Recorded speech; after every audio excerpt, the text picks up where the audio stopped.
Hello and welcome to today's Delta Credit Tip. So an old cell phone company is trying to reach out and touch you about a debt you didn't pay them from back in the day. What should you do with this cell phone company? Well, stay tuned, we'll tell you what on today's Delta Credit Tip.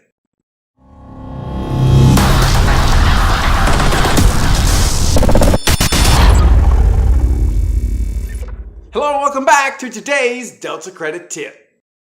So the phone company that you used to use for your cell phone service, well, they're trying to phone your home and demand money from you. What do you do? Well, we're going to give you some instructions on how we think you should handle it. And this is how you should pretty much handle all debt collectors that hit your credit report. And we're hoping this information is going to be helpful to you. Okay? If so, remember, give us a thumbs up, hit the subscribe button below, hit the little bell. That way, every Thursday, when we come out with new information to help you with your credit repair process, you get it right out of the gate. Okay? If this information is also helpful to you, make sure you're sharing it. Right? That is the whole point of us putting this on YouTube, so that we can empower ourselves, teach each other to make a choice, to make that change here at Delta. Now, on debt collectors for cell phones. When you're dealing with debt, the first thing you got to make sure that you understand is the debt a valid debt? And when it comes to credit repair, if you do it the right way, what you're really trying to do is you are trying to ascertain whether or not you are legally liable for a claim that's being held against you. Okay? This claim of funds that you owe can be correct, or it could be incorrect. And when it's incorrect, well, of course, that creates a little bit of a problem, right? Whether or not the debt is the amount that you should owe, whether or not the company that you're paying is the appropriate company to pay. I mean, there's all kinds of questions that could come up about the bill that you need to understand first and know the answers to first before you start paying any money. One of those questions is the debt still alive? Or is this debt collector or even original party trying to revive and make a zombie out of your debt? This all is wrapped up in what's called a statute of limitations. Okay? There are two statutes of limitations. One is how long they can put something on your credit report, which is for a derogatory account, 7 years from the date you stopped paying the original creditor that led to the charge-off. Okay? But that's not what we're really talking about here, right? What we're talking about is, can this debt collector make the claim that this money is still an obligation for you? That is the second statute of limitations, which is how long you legally owe a debt. Now, statutes of limitations can be a little bit tricky because it really depends on the state that it applies to and the type of debt that it is, because it will vary from state to state and debt to debt. But that's with debts that are confined to one state. See, the thing about cell phones is that cell phones share both state issues and interstate issues because you can make phone calls over state lines. So which state is appropriate with the statute of limitations? Because in Florida, the statutes of limitations on debt can be 5 years, whereas in California, it could be a completely different number. Okay?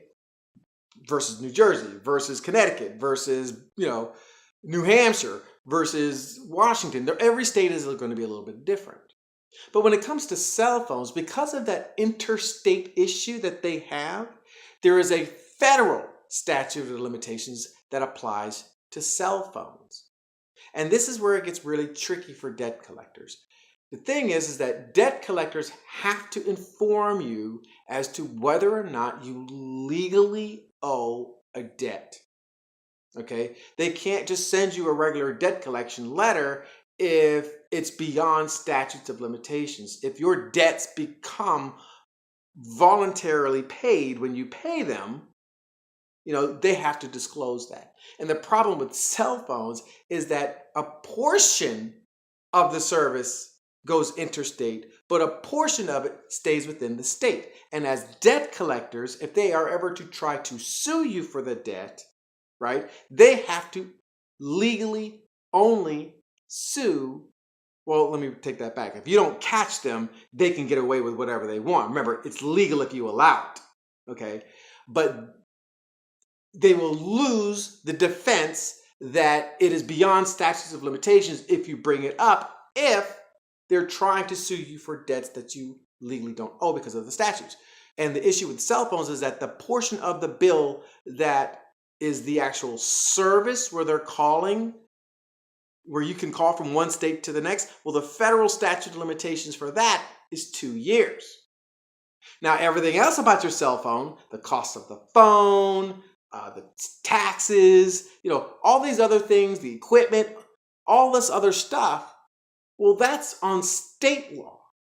So, for instance, because we're based here in Florida, it's going to pretty much cap out at 5 years, as long as you don't make any additional payments or admit to ownership of the debt. So, which one applies? Federal or state?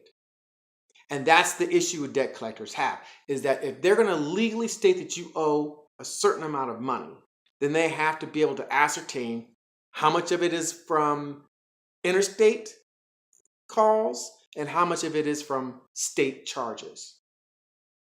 And if they can't do that, they can't accurately tell you what you legally owe. Now, remember, they can report up to 7 years regardless. So this is not about, hey, can I get this deleted from my credit report? Not exactly.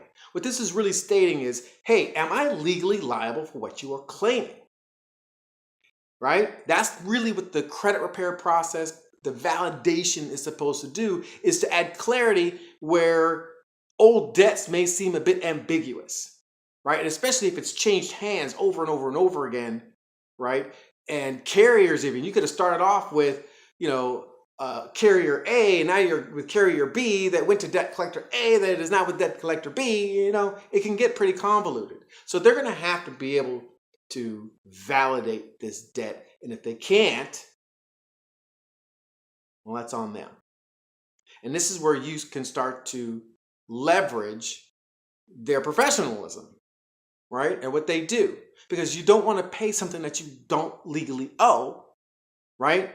How do we know that they're not charging interest or fees? Yet another violation, right? Federal violation. So we just want 100% accurate information. And if you are a debt collector calling me about my cell phone, well, then you need to tell me what I legally owe and what I don't, because if you don't disclose it to me, well, now we can talk other issues, right? Because now you're in violation, right? So use this information to your advantage, because you want to know how much you legally owe when it comes to your cell phone bills, because they can be astronomically large sometimes. And you want to make sure that the amount that you're shelling out to this collection agency or whomever it may be, that it's an appropriate amount for you to pay. Or if they're trying to sue you in a courtroom, that you know how to ask for certain things from your attorney. Again, I'm not an attorney, right? You need to take this up with your attorney if you're being sued, but you may want to bring up that whole statute of limitations thing, especially if it's a cell phone that's over 2 years old since you stopped paying. All right? So hope this information helps. Again, thumbs up, hit the bell, tune in every Thursday. Most importantly, you know someone with a cell phone? Share this information, right? It's how we empower ourselves. It's how we make a difference in our lives financially. But most importantly, this is how you make a choice to make a change. Delta.